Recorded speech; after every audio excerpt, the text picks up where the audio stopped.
શું તમારે ગેસ, કબજિયાત, હરસ મસાની કોઈ તકલીફ છે, એસિડિટી થતી છે, અપચો થાય છે, હજમ નથી થતું, તો એનો એક જ રસ્તો છે. બોટાદથી તરગરા ફૂલ રોદાવાળો રસ્તો છે. તમે લેશો એટલે તમારે ગેસ, કબજિયાત, અપચો રહેતું, હજમ ન થતું, એ બધું ઓકે થઈ જાય છે.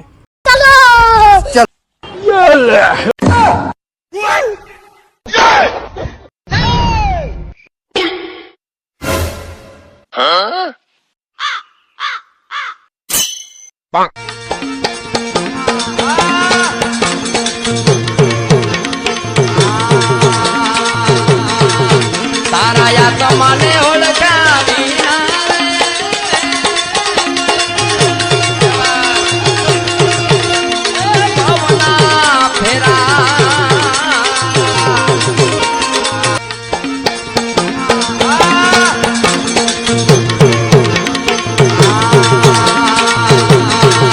તારા તમને ઓળખાવી